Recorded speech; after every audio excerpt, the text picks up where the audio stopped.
Que font les Français durant les vacances scolaires? Où est-ce qu'ils partent en voyage? Quels sont leurs pays étrangers favoris? Quelles sont les vacances scolaires en France? Combien de semaines de vacances les enfants ont-ils? Vous le saurez dans cet épisode 160 du podcast Fluidité. Alors restez à l'écoute. Tu apprends le français? Fabien te propose des contenus en français courant qui parlent de culture, d'histoire, de géographie française, mais aussi des biographies, des dialogues ou des astuces d'apprentissage. Bienvenue dans le podcast Fluidité.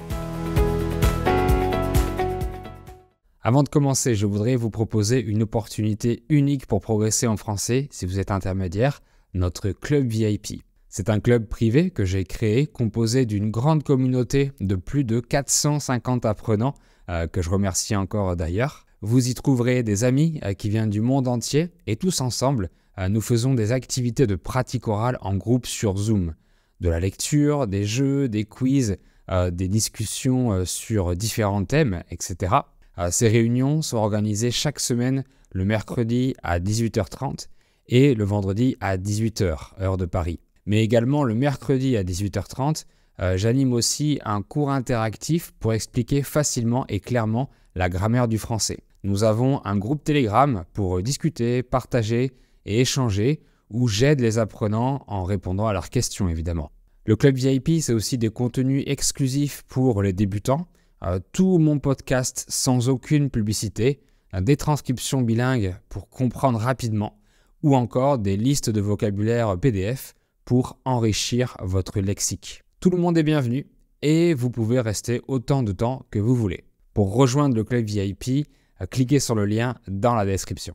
Actuellement en France, ce sont les vacances de Pâques 2024. Alors je voudrais en profiter pour vous expliquer toutes les périodes de vacances scolaires, le nombre de jours de repos et je vous dirai ce que les Français aiment faire pour chaque vacances. Vous allez pouvoir comparer les vacances scolaires avec votre propre pays. On dit que les écoliers et les étudiants français en ont énormément, donc vous pourrez juger par vous-même par rapport à chez vous.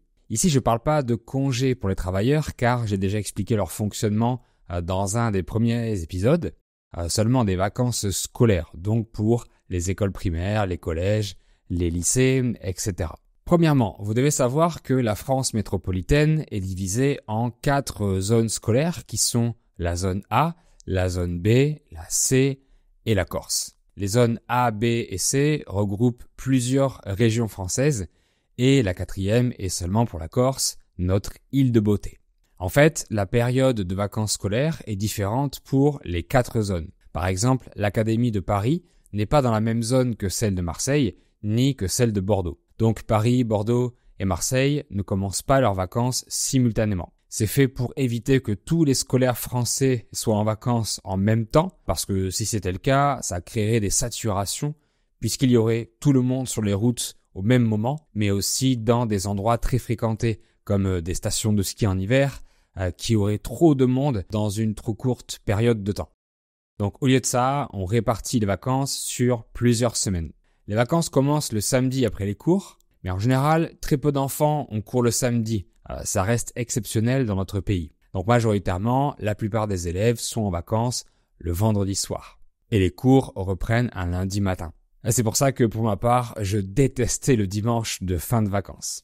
Alors, les élèves commencent leur année scolaire début septembre. J'en ai parlé en détail dans l'épisode sur le système scolaire. Ce retour au cours, c'est la rentrée scolaire. Par exemple, en 2023, c'était le 6 septembre. Les premières vacances arrivent 1 mois et demi après, puisque ce sont les vacances de la Toussaint. Quand j'étais enfant, il n'y avait qu'une semaine, mais maintenant les élèves en ont 2, donc 15 jours pour se reposer.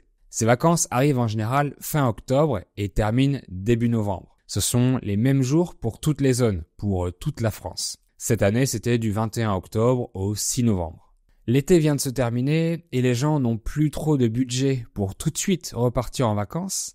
De plus, les parents ont généralement pris des vacances en août, donc ils n'ont plus beaucoup de jours restants pour prendre des congés en octobre. Beaucoup d'entreprises reprennent leurs activités en septembre, donc il y a beaucoup de travail dans les semaines qui suivent cette rentrée, ce qui rend difficile le fait de prendre des congés. Mais pour les gens qui partent quand même en voyage pour ces vacances de la Toussaint, il y a certaines destinations favorites comme l'Espagne, l'Italie, la Grèce ou le Portugal par exemple. Dans ces pays du Sud, il y a plus de soleil qu'en France, donc les Français adorent y aller dès qu'ils peuvent. Fin octobre, il fait encore chaud dans ces pays du sud de l'Europe, donc les gens ont encore la possibilité de profiter des stations balnéaires, voire de se baigner. Mais d'autres pays d'Europe sont également explorés comme le Royaume-Uni, l'Allemagne, la Belgique, la Turquie ou encore la Norvège. Les pays de l'Est attirent de plus en plus de touristes français comme la Roumanie, la Tchéquie, l'Albanie, la Pologne, etc. Mais pour des raisons écologiques, plus récemment, les gens font aussi beaucoup de séjours en France en se déplaçant en train ou en voiture. Et les grands espaces de nature sont privilégiés comme la Bretagne, la Corse, le Pays Basque, etc. Ensuite viennent les vacances de Noël. Cette année, c'était du 23 décembre au 8 janvier, 2 semaines au total. Là aussi, ce sont les mêmes dates pour toute la France, puisque ces vacances sont faites pour célébrer les fêtes de fin d'année, donc Noël et le Nouvel An. Ces fêtes représentent un moment important pour se retrouver en famille, donc la majorité des gens ne partent pas et profitent de ces quelques jours pour se réunir. Mais certains veulent quand même s'offrir un séjour hors de leur domicile, et en hiver, la destination la plus courante, c'est la montagne pour aller faire du ski ou de la luge pour les enfants. Noël sous la neige, c'est encore mieux. Tandis que les Français et les Françaises qui sont pas très familles s'en vont vers des destinations tropicales pour retrouver le soleil, surtout dans les départements d'outre-mer comme la Guadeloupe, la Martinique ou la Réunion par exemple. Si vous voulez en savoir plus sur les fêtes de fin d'année, j'ai fait un épisode sur Noël et un autre sur le Nouvel An. On passe maintenant aux vacances suivantes qui sont celles de février, les vacances d'hiver. Cette année, elles ont commencé le 10 février pour la zone C, le 17 pour la zone A et le 24 pour la zone B et la Corse. Comme pour les autres périodes, ces vacances durent 15 jours. Pour la plupart des vacanciers, ces vacances d'hiver riment avec montagne et ski. Donc, la destination préférée pour ces 15 jours, c'est la montagne, comme à Noël. Les Alpes est l'endroit le plus sollicité, mais les gens partent aussi dans les Pyrénées et dans les autres massifs montagneux comme les Vosges, le Jura, etc. Dans ce cas aussi, les Français les plus frileux préfèrent aller au soleil et se dirigent vers des destinations tropicales comme celles que j'ai citées précédemment. Bien sûr, les pays d'Asie du Sud-Est où les conditions sont idéales en février sont très visités comme la Thaïlande, le Vietnam, etc.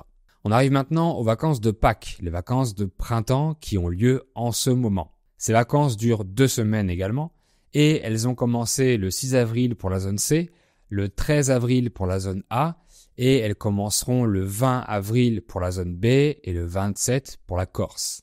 En général, les Français privilégient les séjours à prix modéré pour ces vacances de printemps. Ce sont des jours à mi-saison, c'est-à-dire que la saison du ski est pratiquement terminée, mais il fait pas assez chaud pour aller à la plage. Donc les gens préfèrent des séjours de courte durée ou pas trop loin de chez eux. En plus, il faut savoir que Pâques est beaucoup moins célébré en France que dans d'autres pays catholiques. Donc ces vacances ne sont pas aussi importantes qu'au Mexique par exemple.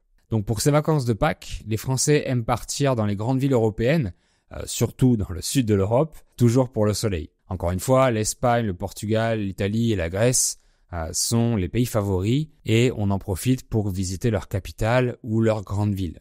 Bien sûr, les gens partent aussi vers d'autres pays d'Europe. Comme pour les vacances de la Toussaint, les Français choisissent de plus en plus de visiter la France en voiture ou en train. L'an dernier, il y a 1 an jour pour jour, avec mes parents et ma sœur, on est partis pendant quelques jours à la campagne, à 2 heures de chez nous. Et cette année, par exemple, mes parents partiront visiter les châteaux de la Loire fin avril. Voilà pour ces 2 semaines de vacances de Pâques. Les vacances suivantes et les dernières de notre liste, ce sont les préférées des enfants, mais aussi des parents. Ce sont les grandes vacances, les vacances d'été. Ces vacances commencent quand l'année scolaire se termine début juillet, donc c'est la grande pause. Et cette année, ce sera le 6 juillet. Les élèves du collège et du lycée peuvent parfois terminer plus tôt, surtout s'il y a un examen à passer. Par exemple, les cours peuvent se finir début juin et les enfants révisent leur examen de fin d'année comme pour le brevet ou le bac. Donc ils restent chez eux, mais ils étudient. Les enfants adorent les grandes vacances puisqu'elles durent 2 mois, juillet et août. En plus, c'est l'été, donc il fait beau, on passe du temps dehors et surtout on part en vacances à la mer, la destination numéro 1 dans le cœur des gens. Donc ces vacances durent minimum 8 semaines et ça varie en fonction des établissements. Donc en tout, au total, il y a 4 périodes de vacances scolaires de 2 semaines plus les vacances d'été de 8 semaines, ce qui fait au total environ 16 semaines de vacances par an pour les scolaires. Pour les parents, c'est parfois trop de vacances parce qu'il faut trouver quelqu'un pour garder les enfants pendant que les adultes travaillent. Les Français ont entre 5 et 8 semaines de congés payés par an, donc il faut trouver des solutions pour occuper leurs enfants pendant toutes ces vacances. Ce qui peut poser problème si les grands-parents sont pas disponibles ou n'habitent pas à côté. En France, il y a des solutions comme les centres aérés, qui sont des centres de vacances pour enfants. C'est un endroit où ils restent toute la journée pendant que les adultes sont au travail. Alors, combien de semaines de vacances les enfants ont chez vous? Écrivez votre réponse en commentaire, je serai curieux de vous lire et je répondrai à tous vos commentaires. En tout cas, merci à tout le monde d'avoir suivi cet épisode. Abonnez-vous à mon podcast et à ma chaîne pour ne pas rater les prochains. Si vous avez aimé le contenu, dites-le moi en mettant un pouce, un like ou en mettant 5 étoiles sur les plateformes de podcast pour me soutenir. Et moi, je vous dis à très vite.